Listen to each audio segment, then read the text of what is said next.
ngày nay nhom chi một tố chỉ sắp cả tọp xa thật kẹo chỉ phần tình tiết có ban khơi rụp chầm lại cái nó rụp chầm lại cái nó còn tay đang thà năng chị ấy cái bật tọp mà tiết nhưng chỉ kịp thổi cái mơ cái chi một tố nó khẳng một bật tọp mà tiết nhưng mơ lán ra bằng khơi vì miền ai cái đấy hay dương bọt từ stan mình tịch mà bọt từ stan nó coi như là toàn đang nhà tuần nào đấy mà đợt lại ní dương mơ lan chiếu hai miền một tố ốm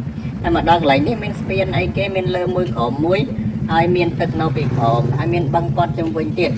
ហើយយើងដាក់ទៅខាងខ្លះដើម្បីឲ្យបានឃើញបឹងហើយមានម៉ូតូគេមកពីមុខអញ្ចឹងយើងត្រូវជិះតិចយើងខ្លាចបុកគេដែរបាទហើយយើងមើលមកក្រោមក៏ស្ពានមួយនៅក្រោមមានទឹកហើយនឹងអាស្ពានមួយនៅលើហ្នឹងខ្ពស់ផុតពីទឹកហើយបន្តមកទៀតយើងមើលបឹងហើយយើងជិះទៅមុខទៀតបាទយើងជិះទៅមុខតាមនឹងរហូតហើយយើងជិះតាមនឹងរហូតអញ្ចឹងទៅហើយយើងមើលទៅឃើញអីគេខៀវនៅក្រោមក៏អត់ដឹងថានឹងអីគេដែរហើយបន្តមកទៀតយើងទៅមុខបន្តិចទៀតយើងទៅមុខទៀតឃើញអ្នកលក់ឃើញអ៊ីអ្នកលក់នៅតាមផ្លូវច្រើនតែហ្នឹងគេហៅអីគេហ្នឹងនៅខាងតាមផ្សារតកែវហើយយើងមើលទៅមុខទៀតនៅតែឃើញអ្នកលក់ដែរនៅខាងស្ដាំដៃមិនដឹងថាហ្នឹងគេលក់អីគេតែយើងចេះមើលយើងមើលអញ្ចឹងណាហើយបន្តមកទៀតយើងដាក់កាមេរ៉ាទៅខាងស្ដាំដើម្បីឃើញបឹងហើយឃើញបឹងទៀតបឹងធំណាស់តែមិនដឹងបឹងស្អីគេអាហ្នឹងបងប្អូនណាដឹងជួយប្រាប់អាហ្នឹងគេហៅបឹងស្អីគេហើយតមកទៀតឃើញគេជិះម៉ូតូជិះឡានមកចាស់មួយយើងហើយយើងមើលបឹងទៀតហ្នឹងហើយដល់ពេលហើយយើងទៅមុខទៀតហើយយើងទៅមុខទីចិត្តតអញ្ចឹងយើងដល់កន្លែងលេងហ្មងយើងដល់ឡារោងការគេណារោងការដល់ពេលយើងមកដល់ឡើយហ្នឹងបានយើងដឹងថាយើងមកលេងតន្ត្រីបាទមកលេងភ្លេងបាទច្រឡំមកលេងភ្លេងឥឡូវយើងមើលមុខរោងគេតិចទៅបងប្អូនបាទយើងមើលមុខរោងគេបាទគេរៀបចំស្អាតបាតរបស់គេដែរបាទថ្ងៃហ្នឹងលេងនៅក្បែរវត្តតាពាំងរុនណាបងប្អូនបាទ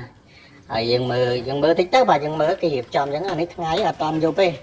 បាទអត់តាន់មានភ្ញៀវមកអញ្ចឹងខ្ញុំចេះមានសិទ្ធដើរអញ្ចឹងតែមានភ្ញៀវមកខ្ញុំអៀនអត់ហ៊ានថតទេបាទឥឡូវយើងដើរចូលទៅក្នុងមើលតុកគេច្រើនណាស់បងប្អូនប្រហែលជាជិត100តុកដែរឬក៏100តុកក៏មិនដឹងព្រោះអី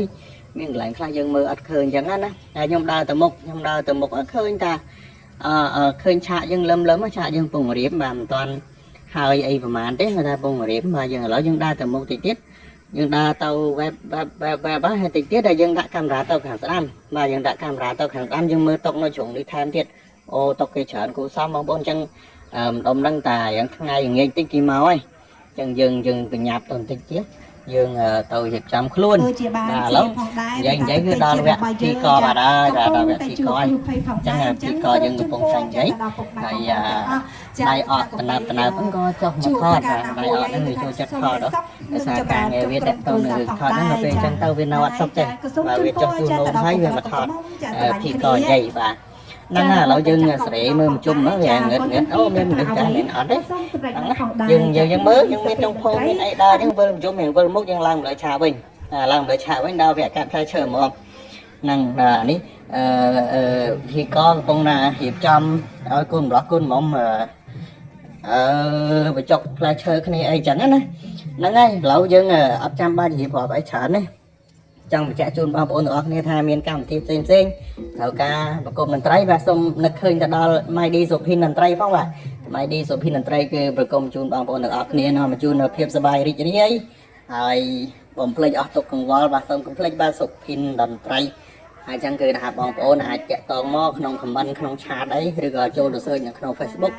ថាសុភិនតន្ត្រីឬក៏ chat មកខ្ញុំផ្ទាល់ក៏បានដែរ